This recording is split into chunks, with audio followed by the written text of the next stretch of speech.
What's up? How you doing?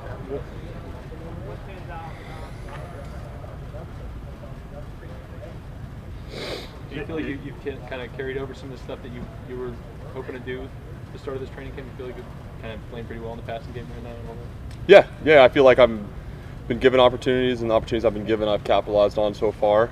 I just got to keep doing that. It seems like Juwan has kind of stepped forward a little bit the last couple of days. What have you seen from him in kind of year 2 of that conversion from wide receiver? Yeah, he's grown up a lot in the position.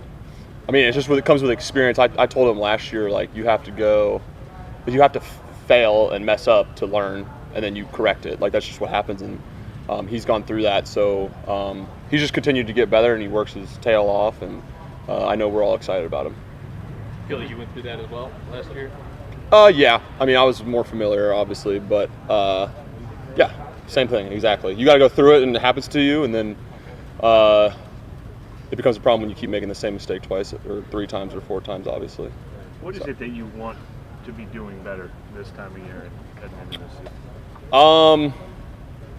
I would like to, just coming out of camp and just prove, like, hey, I can also, be a pass catcher and be a threat in the passing game, and then start the season that way, and then just continue to build on that. But I feel like I've been, obviously getting to the point, I'm correcting a lot of things, like just catching the ball, handling the ball well, attacking it with my hands, all that type of stuff. But no, I feel pretty good right now. Is that part of it as much as route running and getting open? It's the finishing that sticks out. Yeah, I think I've always I do feel. I mean, you guys all know. Like, I went to the season last year. I didn't really have much time to get ready. I feel a lot more athletic, but I'm more in shape. I just feel way better as a player, as an athlete. So. You've been amongst the leaders in targets and catches during team drills this far. After enduring a rough 21 season, how do you feel going into the upcoming season with a more prolific receiving group than passing? I think having more, I guess you said more prolific receiving core, it opens up everything. Teams are going to have a tough time playing man coverage against us because they're not going to want to. And those who do, good luck. But it just opens up a lot more for you.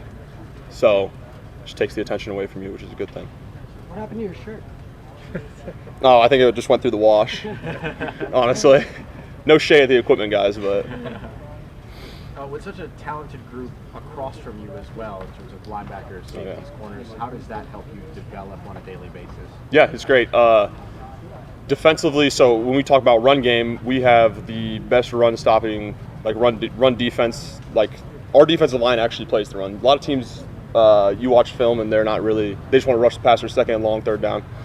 And our defense does a hell of a job stopping the run. So you're going to get the best out of them from that. And then linebackers, obviously, you got DeMario, Pete, Cade, and Zach, all those guys, super athletic, really smart players. And then safety-wise as well, we lost 2 great players and we reloaded with 2 great players. So it helps. It helps you and the rest of the group out, and it makes it more competitive. So when you get in those game situations, you're ready for it. And how does having sort of those versatile nickel players like Roby and CJ, and all these guys that can also blitz off the edge, how does that help you get prepared for what you're going to see from other defenses across the league? Yeah, it's great because not every defense is going to come out and play you in base, 4 down, 3 backers. So a lot of teams do the nickel, the 4-2-5 stuff nowadays because passing game's so prevalent. So yeah, it just gives you different looks. It's a different body type to block too. You block it a lot differently than you block Cam Jordan or Caden or DeMario or any of those guys. So it definitely helps you get ready. Adam, what kind of growth have you seen from Lucas Kroll, being from rookie minicamp to now? A lot. He's a really smart kid. He picks things up well and he works his tail off. Very athletic, obviously, and then he's been getting better and he's learning the run blocking stuff. As we're getting into it, it's different blocking the bag than it is human beings. So, yeah, he's doing well though. He's picking things up and he's moving in the right direction for sure. Yeah, this might be kind of off base, but is a practice in the rain helpful for a team that does so much work inside, just to kind of get that in this natural kind of wet ball drill? Yeah, that you kind of get there. Yeah, that's a good point. I think so. Yeah, I believe that. You go to I mean, a lot of games are indoors nowadays, obviously, but you do have those rainy games like we had. Seattle? I mean, we've been really lucky with weather in the last 2 years. I don't want to jinx it, but Seattle was rainy last year, and then Tampa's always like a little wet. That's just how it is. But yeah, it is good.